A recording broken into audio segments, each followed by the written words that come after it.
Sa lukuyang administrasyon ni Pangulong Bating Jr. ay naharap sa mga bagong hamon kasunod ng mga ulat ng posibleng pag-aalsa ng mga miyembro ng Armed Forces of the Philippines AFP at ng Philippine National Police o PNP. Ayon sa mga lumulutang na balita, may mga grupo mano sa loob ng AFP at PNP ang nagpapayag ng kanilang pagkadismaya sa ilang polisiya ng gobyerno. Bagaman wala pang kumpirmadong plano sa pag-aalsa, maraming nag-aalala na posibleng umabot ito sa seryosong hakbang laban sa kasalukuyang administrasyon. Sa gitna ng mga usap-usapan, may kita ang aktibong paglabas ng publiko sa mga miyembro ng pamilya Kuting, kasama na sina Senadora Amy Marcos, Liz Zatanas Max, Martin Tambaluslos at Sandro Kuting. Marami ang nagtataka sa kanilang sunod-sunod na paglabas sa pagpopost sa social media na tila naglalayong makuha ang simpatya ng publiko. Ayon sa ilang kritiko, maaaring ito raw ay bahagi ng kanilang estratehiya upang pahupain ang umiinit na tensyon sa pagitan ng administrasyon at ilang sektor ng pamahalaan. Sa kabila ng mga ulat, maring itinanggi ng Malacanang ang anumang banta ng pag-aalsa mula sa AFP at PNP. Sa isang payag, siniguro ng administrasyon ni Pangulong Kuting na mananatili ang suporta ng militar at polisiya sa kasalukuyang pamahalaan.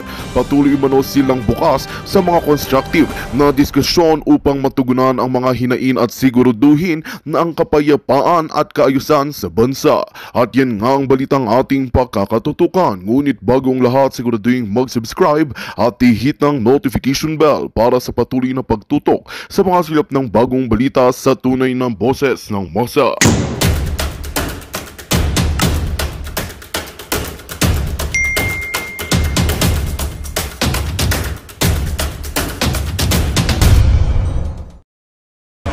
Bongbong Marcos Jr. Umabot kami ng 6 million more or less na membro, sinuporta ko sa kanya. Ginawa ko yan dahil bilang utang na loob at akala ko ang katotohanan ay lalabas. Wala palang katotohanan ng lalabas. Doon, hindi ko natanggap yung 6 million na membro ko.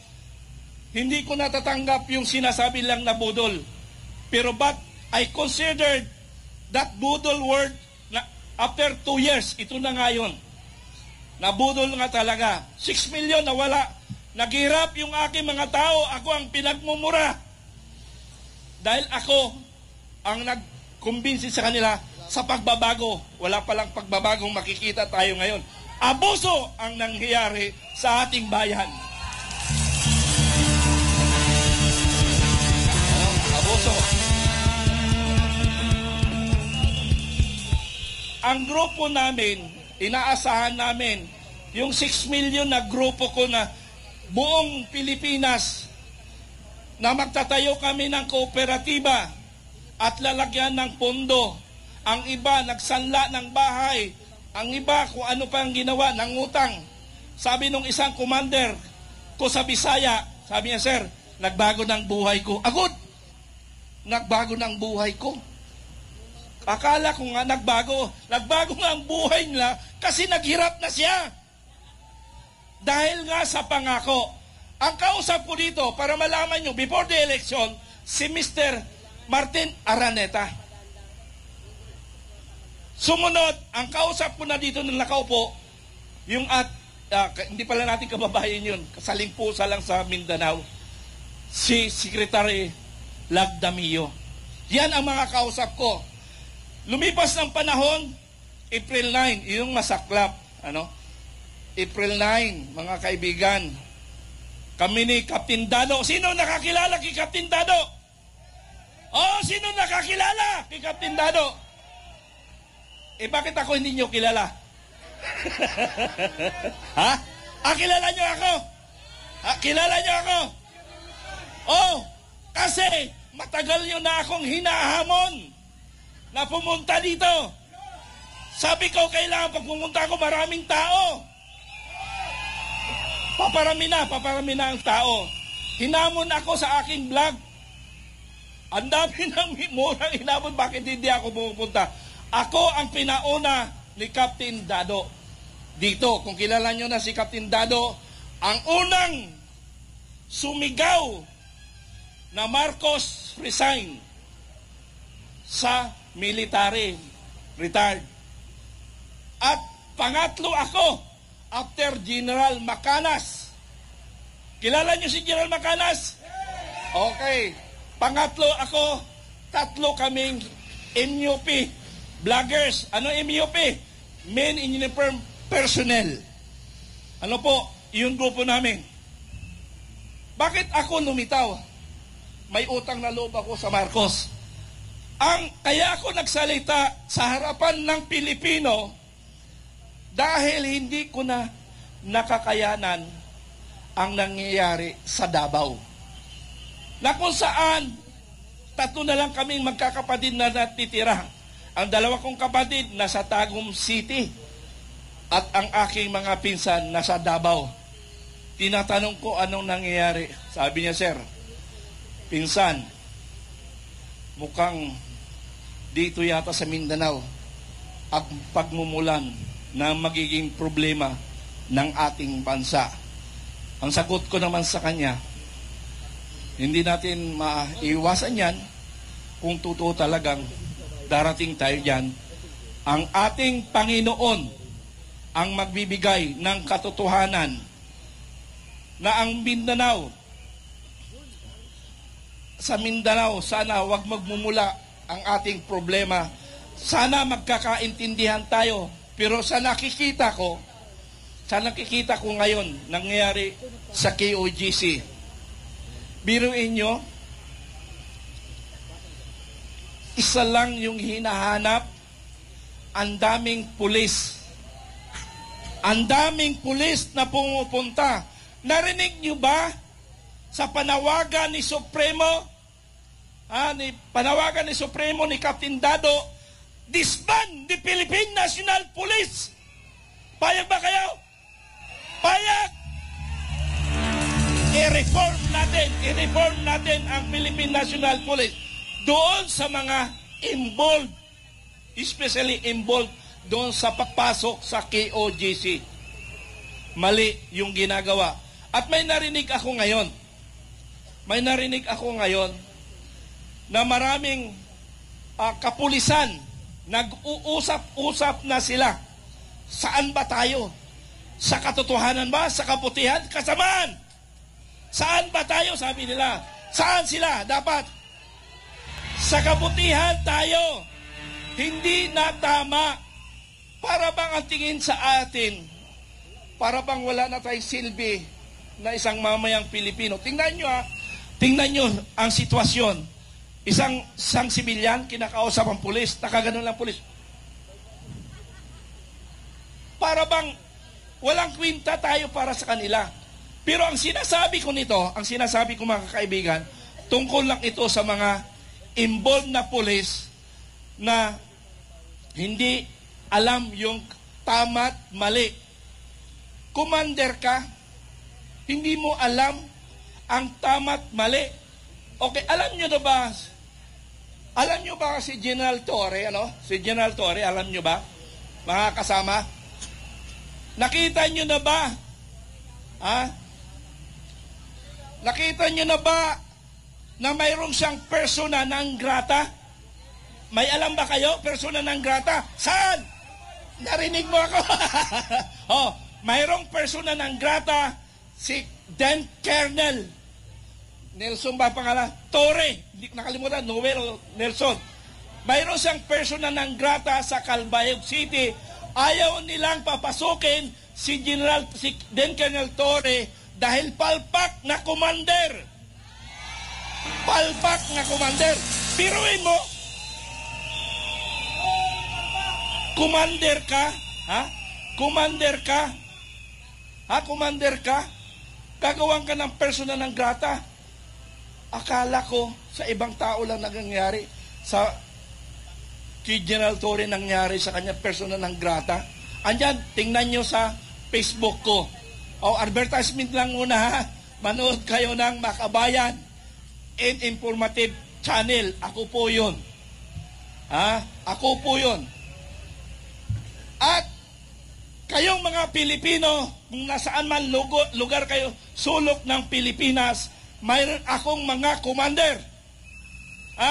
Ang aking organisasyon, mga kaibigan, tandaan nyo pag may problema kayo,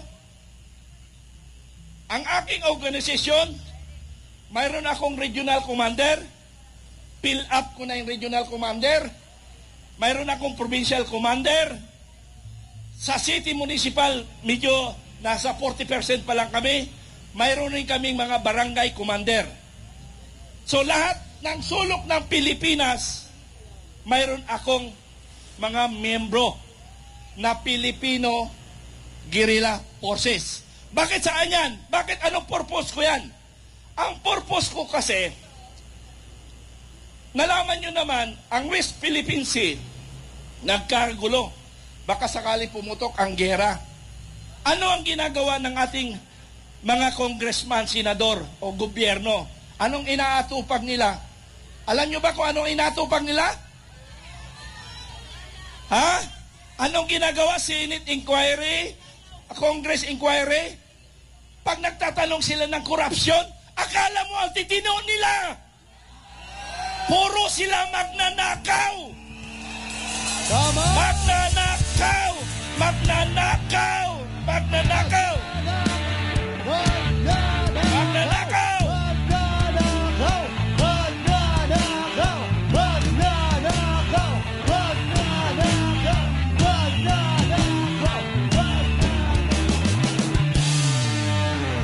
Okay, hinahamon ko ang Congress at Senate. Ipakulong nyo ako. Totoo ang sinasabi ko. Kasuhan nyo ako. Magnanakaw! Magnanakaw! Magnanakaw! Magnanakaw!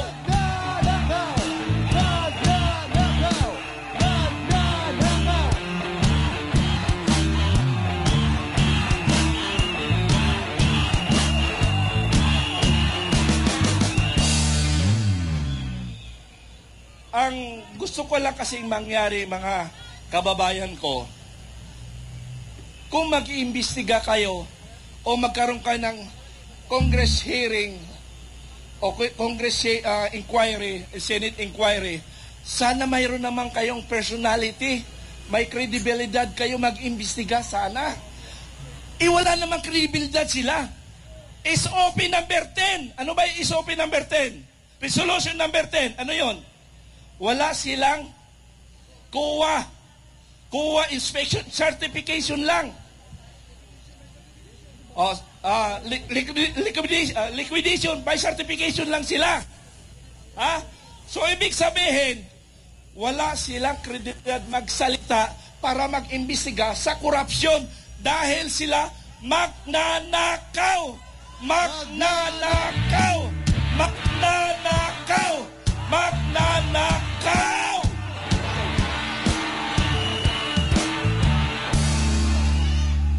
Okay.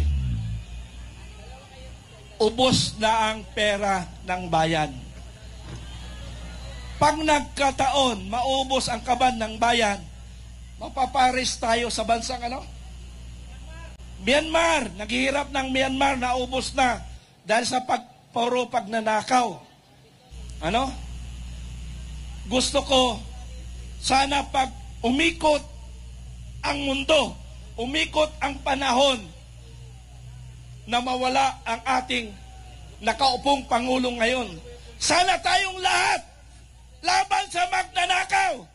Laban sa magnanakaw! Laban sa magnanakaw! Laban sa magnanakaw! Laban sa magnanakaw! Laban sa magnanakaw. Okay. Asahan namin na magkaisa tayo. Laban sa magnanakaw, laban sa abusado. Iyan kaya ako lumitaw dito. Kaya ako nagsalita. Oops. Bakit ganito itsura ni Presidente? Walang ganunan. Ha? Sa totoo lang, hindi pa ako nagsasalitang bangag kay bangag. Kasi parang hindi ko pa kayang tanggapin. Pero parang napipilitan na rin ako magsalita ng bangag. Ha? Pero ang hiling namin, dapat magpa-drug test. Drug test! Drug test! Test!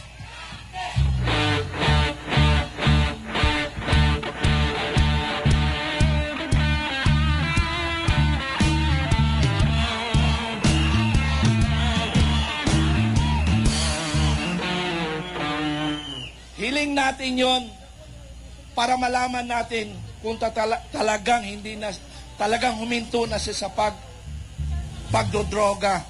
Kaya dapat mag-drug test siya. Mga kababayan ko, sana umikot man ang ating mundo na bago ang ating Pangulo, sana sama-sama tayo laban sa korupsyon, laban sa abusadong Pilipino. Doon lang ako nag-i-stick sa laban korupsyon, laban abusado. Kaya ako nanindigan, kaya ako nagbuo ng Filipino Guerrilla Forces kung sakaling aatakihin tayo ng ibang bansa. Ang ating sundalo ay 150,000 lamang. Ang ang army ng China, according to intelligence information, nasa 1 million na sila dito sa ating bansa. Nasa 1 million na sila. Ang tanong lang natin ngayon, asan ang baril nila? Yung baril nila ang minanmanan ng aking grupo. Lahat ng sulok ng Pilipinas na may mga inchik, may mga pugo, mayroon na ako nakatutok. Dahil ang gobyerno natin, hindi nila tinututukan yun. Dahil wala silang kikitain kung papakialaman nila ang pogo. Yung pag-iimbestiga ng pogo ay pakitang tao lamang yun. Pakitang tao lang. Pakitang tao. Oh, pakitang tao. Okay. Go. Pakitang tao! Pakitang tao! Pakitang Go. Pakitang tao! Pakitang tao! Go. Go. Go. Okay. Ako'y nalulungkot talaga. Akala ko darating na ang pagbabago. Bagong Pilipinas. Ang pangalang Bagong Pilipinas. Pero yung sistema, mas lumala ang problema natin. Gusto ko sana ipakilala rin sa inyo ang aking grupo. Sa Metro Manila, ang aking commander. Ang aming commander sa Metro Manila ay isang retired PMA 76, si General Pilisardo. Sir, ito po yung commander namin sa Metro Manila. Sir, introduce lang, sir. Ay, correction. 77, PMA retired 77. Si Captain Dado, siya ay PMA 83, Baron 83, yung ang aming Supremo. Ako ang pangalawang Supremo at si Sir ay sa Metro Manila Commander. At ang andito ang isang commander ko, simple lang. Region 6 Commander. Isang retired na sundalo. Okay, siya commander ko sa Region 6. Yung taga Mindanao. Ang area commander ko ng Mindanao. Focus mo na ako sa Mindanao. Isang retired colonel na isang abogado na si Attorney Bernabe na isang taga Davao City pero naka-star sa Region 3, Region 13, what I mean. Pero ngayon, nandoon siya sa Davao City, yung aking commander ng Mindanao. So, 6th region, may mga commander ako doon, baka kilala ninyo. Sa Region 9, si Commander Abi, isang Muslim, isang Eminilep. Sa Region 10, isang retired, Sergeant Alarba. Sa Region 11, si Engineer Alsalte. Region 12, Colonel Cedeno. Region 13, yung pa rin si Attorney Bernabe. So mayroon kami mga commander sa Bisaya. Sino taga Bisaya dito? Bisaya! Bisaya kitang tanan! Okay, sa Bisaya ko, sa Region 6, ito siya, Region 7, Colonel Flor de Lisa.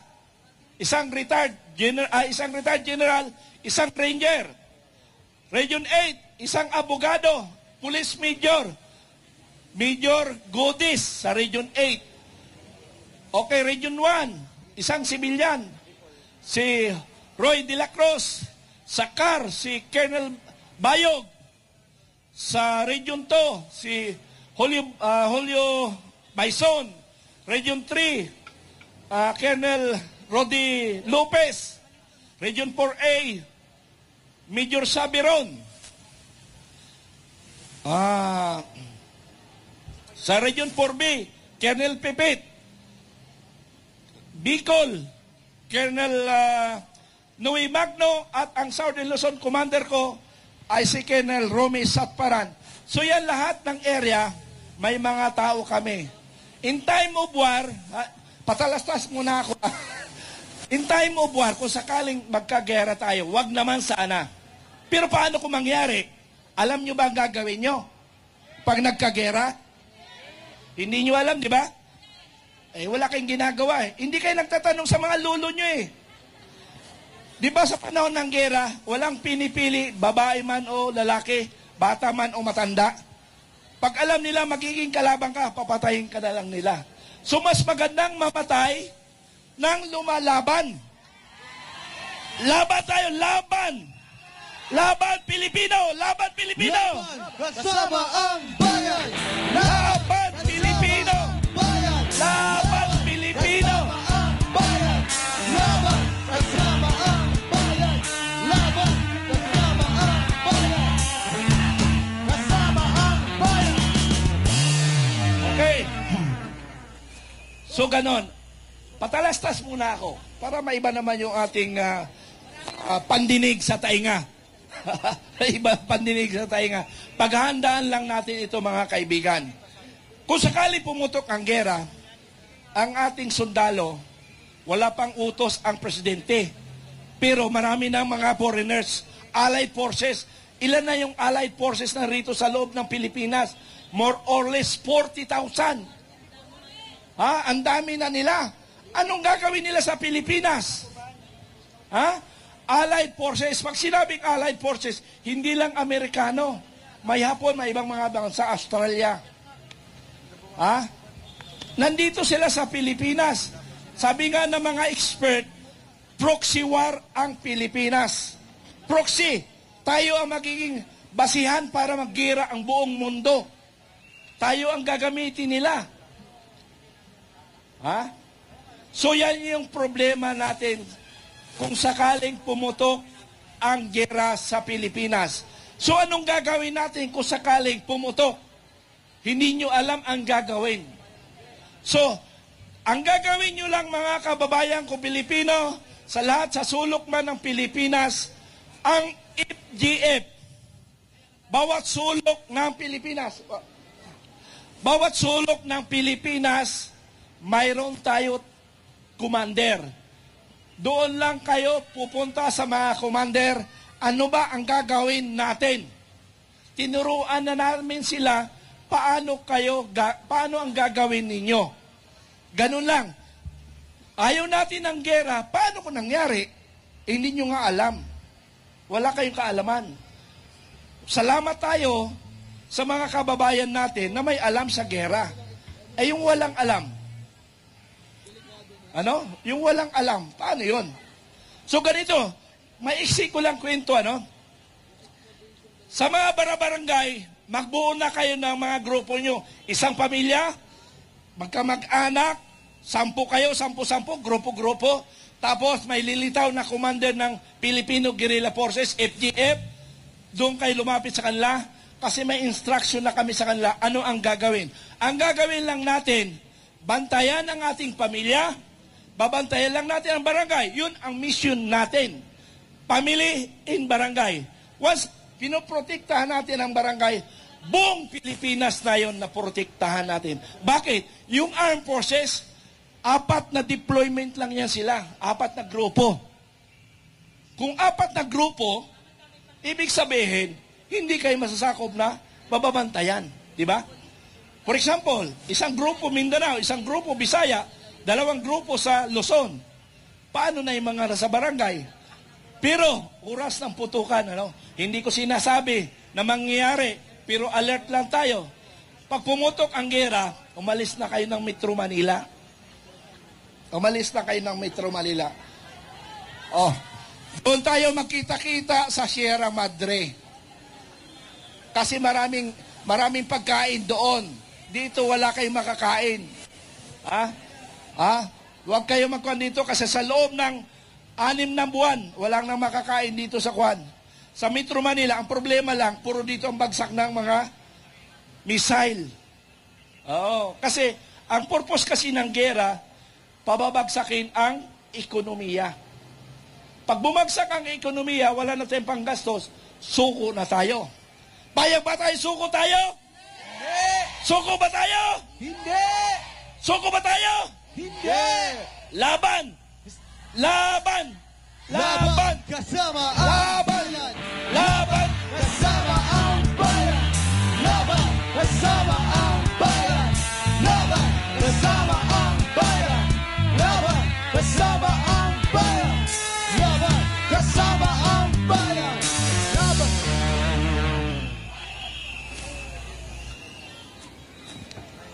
Okay.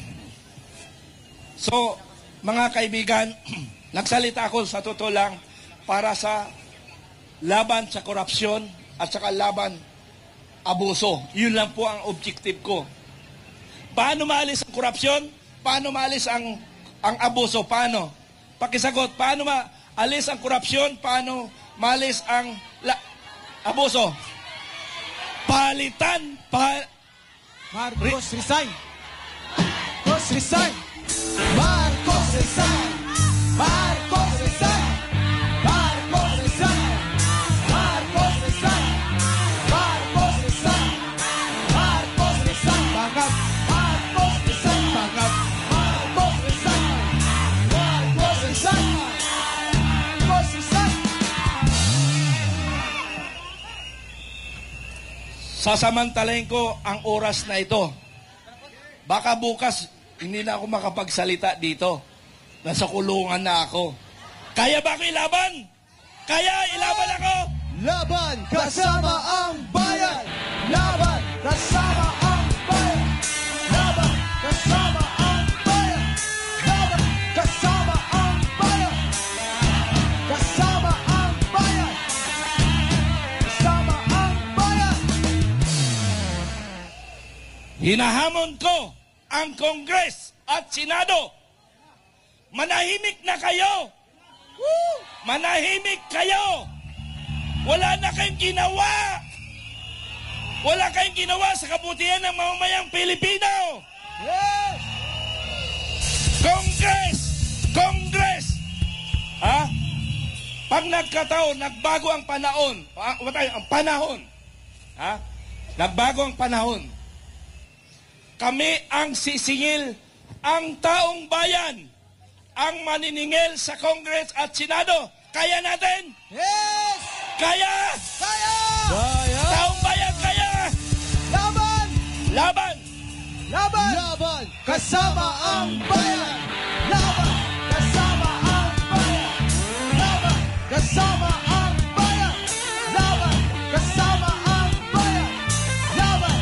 Kasama ang bayan! Laban! Kasama ang bayan! Congress, Senate, gumawa naman kayo ng tama. Tama! Gumawa naman kayo ng tama, yung ikabubuti ng sambayan ng Pilipino. Akala nyo kayo na ang pinakamagaling sa mundo. Akala nyo nakaupo na kayo dyan, kayo na ang magagaling. Magkasubukan tayo. Tandaan ninyo, Congress and Senate. Tandaan nyo. May panahon para sa inyo. Ang taong bayan maniningil sa inyo. Tama. Wala na kayong ginawa para sa bayan. Tama! Ano ang ginawa ni Speaker Romualdez? Alam nyo mga kaibigan, kwento ko ito opinion ko po ito, opinion ko sa isang Speaker of the House, opinion ko, na isa kong kababayan ko po, kasi ang parents ko ay taga Leyte, Haro Leyte, pero ako'y taga Mindanao, pinanganak ako ng Mindanao. Si Speaker Romualdez, tumatagal, pinag-aralan ko, magaling siya. Magaling siya magtuso ng tao. Tuso. Magaling magtuso ng tao. Tuso. Alam nyo bakit? Alam nyo bakit? Alam nyo bakit? Yung masa, I'm sorry sa mga makakaliwa, I'm sorry. Kalaban ko kayo dati magkakakampi na tayo ngayon. Okay. Alam nyo, yung masa at saka yung makakakaliwa, pinagbabayaran na para wala nang magsasalita dito sa Liwasang Bonifacio at saka sa Medjula. Napansin nyo ba yon? Napansin nyo ba? Mayroon bang mga leftist na nagrarally? Wala. May leftist pa na nagrarally? Wala. Mayroon naman yung nagbagong buhay na rito sa grupo natin. Because ang FGF, magandang balita ang hatid namin sa inyo ngayong araw. Sa pagtatapos ng aming balitaan, nagbigay kami ng mga mahalagang impormasyon. Maraming salamat sa pagtutok at pagsuporta sa aming programa. Huwag kalimutang manatili sa mga susunod na araw para sa mga bagong balita at mga kwento na dapat nating abangan. Mula sa Boses ng Masa, magandang araw Pilipinas!